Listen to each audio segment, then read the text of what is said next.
On Saturday, Senator Bernie Sanders ran away with the Nevada caucus in a landslide victory that left his rivals basically in the dust. Now, following the third contest in which Bernie Sanders received, once again, the most votes, which is generally how democracy is supposed to work. Now, of course, you go back to the Nevada debate, where if Bernie Sanders didn't have the plurality or plus 50 plus one, I should say, but had the plurality of votes, most of the other, actually all the other candidates said, well, you know what? I would rather the process play out, meaning if he doesn't have 50 plus one, but still has the most delegates, well, we're going to let the super delegates come in and completely subvert the process and subvert democracy. So that's the rest of the field. Bernie Sanders says, well, no, I've been pretty consistent on this, that I don't like the super delegates. And he was consistent back in 2016 as well. So now, this third contest, which again had Bernie walking away with the thing, that, you know what, he's actually the first one to get the popular vote in all three of these early states, right? That has not been seen before. But after all of this, MSNBC anchors and contributors had a complete and utter meltdown. Let's start with some words from Nicole Wallace. I learned everything I knew as a press person from watching the War Room and from studying the Clinton campaign. But the Sanders campaign and the Trump campaign, they've taken these things to dark arts of abusing the press, of bullying the press. I mean, what do we miss in terms of paying attention to a squeaky, angry minority and ignoring the majority? All right, so there's a couple things there. They've taken it to dark arts, bullying the press. Okay, one side, Trump, wants to eliminate the free press, calls it the enemy of the people. The other side criticizes the press for being massively biased and unfair.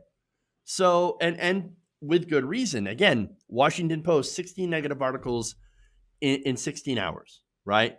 And that happened during the last election.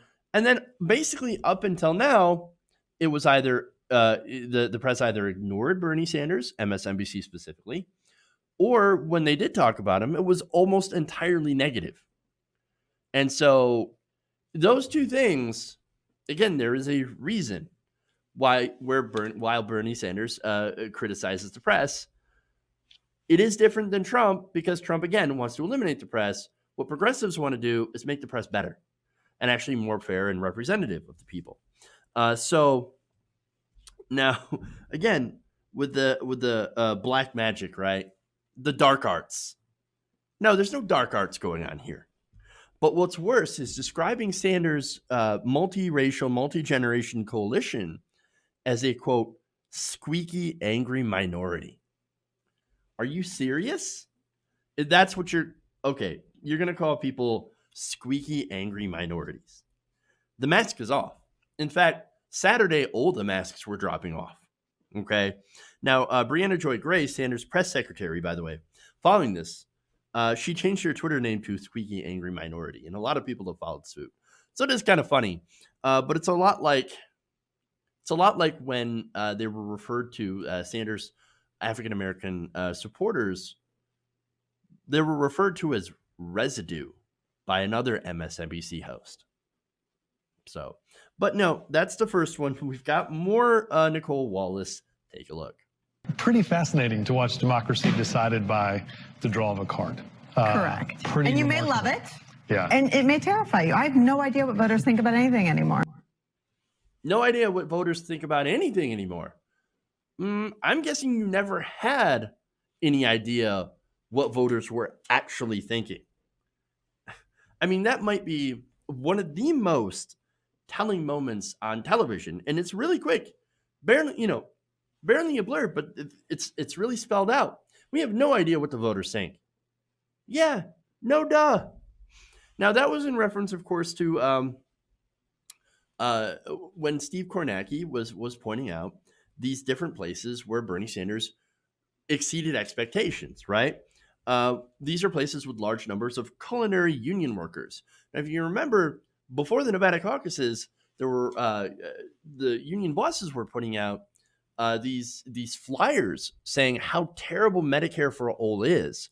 because that's going to harm the union. And in reality, it's going to give everybody, even union workers, excellent health care. And by the way, they already do have excellent health care. It's not going to take that away from them. It's going to make it better. And by the way, there were a lot of people, I think it was 6 in 10 in the exit polls for Nevada, culinary union members saying, look, we got good health insurance now, but, what are we going to do when we lose our jobs, or if we lose our jobs? 6 in 10 said healthcare, they would rather have a government-sponsored health insurance system, one through Medicare for all. And so they were not falling for it. And so, solidarity with the union workers for making a great decision and talking about this and actually voting for Bernie Sanders, who would bring healthcare not to just union workers, but to everyone. So now, back to Nicole Wallace, right? So she's surprised because she sees the bubble all around her collapse, right? It's gone. It's gone. So now I want to show you another compilation, right? So this is a bunch of MSNBC hosts going off about the victory in Nevada for Bernie Sanders. I'm wondering whether the Democratic moderates want Bernie Sanders to be president. Sheer unadulterated rage, the anger of working class people, especially young people who are living with 3 roommates and have a Lyft job and an Uber job, and they can't make it, and they're looking at my generation, Gen X, who we could have it all in the Clinton years. And right now, it's about 1:15 Moscow time. This thing is going very well for Vladimir Putin. I promise you. He's probably staying up watching us right now. How you doing, Vlad? I mean, he thinks it over. He sets the direction for the future of the party. Maybe they'd rather wait 4 years and put in a Democrat that they like. The point Chris made that they're going to kill him, but they may not stop him. Come Monday, they're going to kill him. They may not stop him. We were living well, and our parents and grandparents, and they're like, throw the tables over. They're turning the tables over, and they don't care what the potential result is. I won't mention names, but I get any number of calls from panicked congressional incumbents. I was reading last night, Brian, I know you're a history guy too. I'm reading last night about the fall of France in the summer of 1940. And the general, Renault, calls up Churchill and says, it's over. No one else is as hungry, angry, enraged, and determined as Sanders voters. Democrats need to sober up and figure out what the hell they're going to do about that. Because if he's the nominee, that's the top of your team. All right, so man. So it is funny, again, the majority of the freakout that we saw last night, it's not on Fox News, not on CNN, it was MSNBC. CNN, by contrast, was actually not nearly as frustrating. A couple of bad takes here and there, but generally, MSNBC is awful. These hosts were acting like they were either being invaded by communists, like, James Carville, for example, or we're at a funeral. That's the general mood. So the moment, by the way, that was the worst was Chris Matthews likening a Sanders win to the Nazis overrunning the French Maginot Line, right? That was the comparison that Chris Matthews made. That's an unfortunate comparison because Bernie Sanders is Jewish. He lost members of his family to the Holocaust. Very clear anti-Semitism. By the way, I doubt that it was on purpose because Chris Matthews is like a weird history guy, and he is really caught up back in the 1980s Ronald Reagan, oh my God, socialism, communism, boomer mindset, right?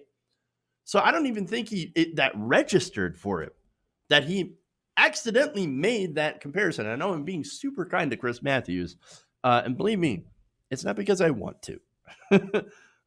It's anti-Semitic imagery, and it is terrible, and he is facing a lot of calls from progressives to resign. So now, it's almost as bad, by the way, that comparison to Chuck Todd. Chuck Todd literally called Sanders supporters digital brown shirts. That's far worse. Far, far worse. So now, Mike, this got a lot of pushback, obviously. Mike Caskett, communications director for the Sanders campaign, tweeted this: I never thought part of my job would be pleading with a national news network to stop likening the campaign of a Jewish presidential candidate whose family was wiped out by the Nazis to the Third Reich. But here we are. And the reason, like, I almost said Republican there for some reason. It's probably because I was thinking about Nicole Wallace.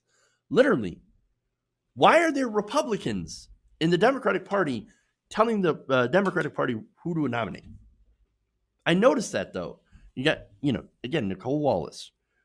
You've got Jennifer Rubin over at the Washington Post.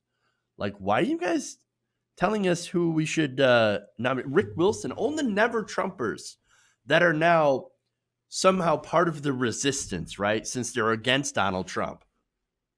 Now they're all telling the Democrat, please, for God's sakes, don't nominate Bernie Sanders. Why is that? It's because they don't want their taxes going up. Simple as that. Now, what was interesting is Joe Walsh, right? Joe Walsh tried to run a primary against Donald Trump. He's conservative as conservative can be. What was interesting is that he had a moment of honesty where he tweeted, I'd rather vote for a socialist than authoritarian. Wow. Masks all over gone, just gone. I mean, but again, here we are, right? Now, The Hill's Crystal Ball, she also wrote, for those of you unfortunate enough to have turned on MSNBC, you have witnessed a full-blown freakout. Nazi comparisons, commentators in your tears, and even a stunning admission that maybe they don't understand the country anymore. And by the way, you had CNN. CNN took a shot at this. Quote, there's another station, another channel, this is Van Jones, where people are freaking out, melting down all across the country, at least all over the airwaves. Again, he's not wrong. Not wrong at all.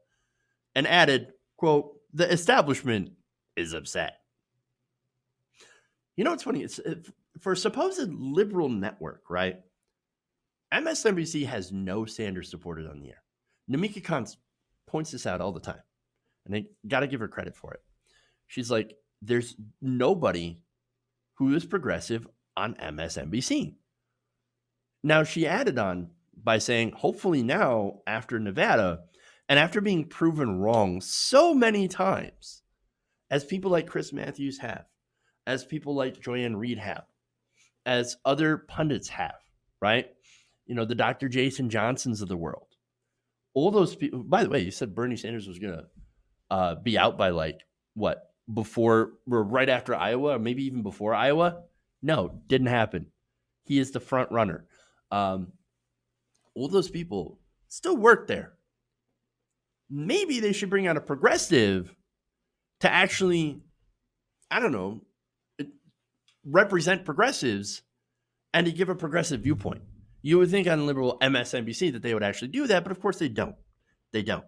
Now, to give credit to CNN, who, yes, mostly has establishment hacks on, generally, they do have Alexandra Rojas. You know who she is? She runs Justice Democrats. She's a progressive, and she's basically the only progressive on. Now, she had a statement on this. Quote, I'm a relatively new person here at CNN. There are not a ton of people that are my age or that look like me. Most of the people that sit in a lot of the most powerful rooms in the country pushing forward our news are not the same level of class. Even though it might not be, literally some person pulling the strings, there is a worldview that is vastly different from the everyday voter. And that is spot on. Absolutely. The people doing the news are all multi-millionaires. They're insiders. They have a perspective. And that perspective favors the status quo. There are very few examples of people being able to break out of that bubble and understand that point of view is not in sync with the rest of the country. I would have hoped that this weekend would have been enough to shatter that bubble, and maybe it has. But instead, for most of those on MSNBC, instead of going through the realization that they're wrong, they are instead going through the stages of grief and are becoming increasingly unhinged. Okay. Zachary Fluke points out that it was Johnson that was talking about him dropping out by August. Right? My mistake on that. Let's see. Mithril says, I've heard commentators comparing Bernie to Corbyn. Let's see. Jonathan Hunter says, hates to burst a bubble, but I've been told the front runner is the person in third place. I wonder if there's Clubmentum now. Where's that Clubmentum?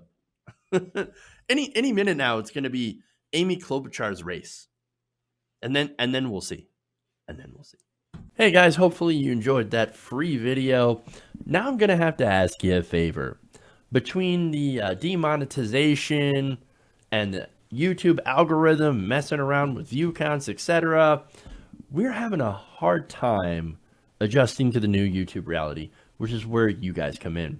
See, we have a patreon.com/TYTNation set up to help us rely on you guys, the viewers, instead of big corporate ads. Look, you know the show. You know I'm not in favor of big corporations anyway.